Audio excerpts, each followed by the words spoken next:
Camera set. Action! Well, I knew it was Chiwetel.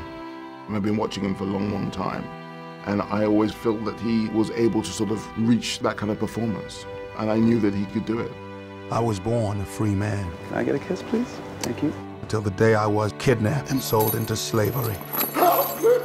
We had a pretty extraordinary script. And at that point, we got Chiwetel Ejiofor to commit to playing Solomon. If you want to survive, do and say as little as possible. Well, I don't want to survive. I want to live. Chiwetel got on board, and there was never another Solomon. Pick that cut. Move along, huh? When I first read the script and the book, I'd never read or seen anything like that in my life.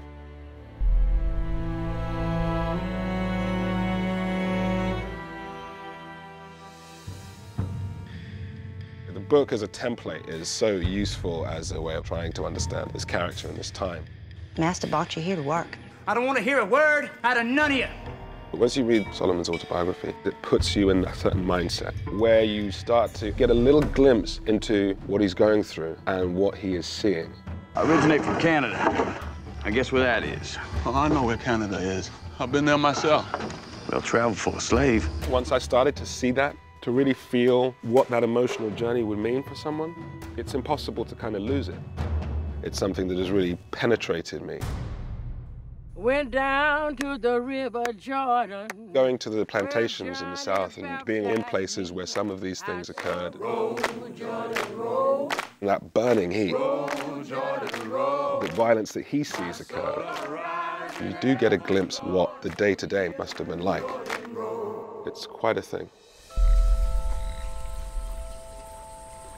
Chiwetel conjures up the most profound empathy, not just because of the situation. There's something about him and what he transmits as an actor that's just very, very earnest, very vulnerable, very sharp, and you really care for him.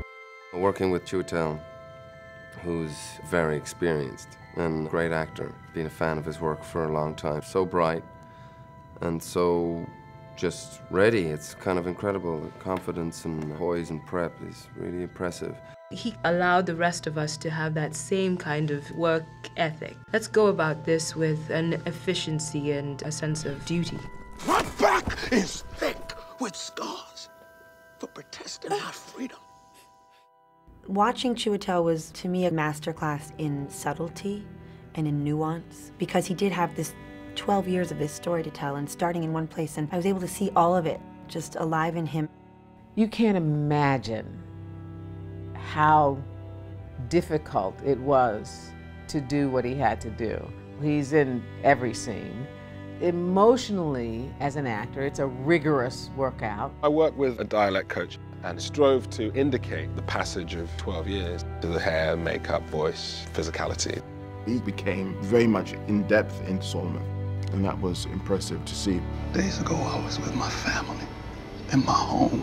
Now you tell me all is lost. It takes a lot of courage and strength to keep within that character for that period of time. I thought you knowed something. I did as instructed. There's something wrong. It's wrong with the instruction. We just knew going in that it was going to be a physical strain to reenact those exact things. Your story, it is amazing. And in no good way. You come here. Master, I say come here! But it felt it was such a strong part of the story. I will survive! I will not fall into despair. I will keep myself hardy till freedom is opportune.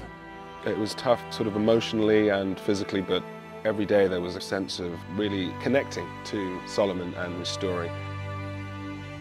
And reenacting something that he went through and trying to reenact it in the detail that he describes it was something that really was very important to me. It would be an unspeakable happiness to see my wife and my family again. Chiwetel has the ability and nobility to sort of hold the camera and hold the whole film together. It was an extraordinary journey to go on, and I knew that it would be. I was a free man. I'm not a slave.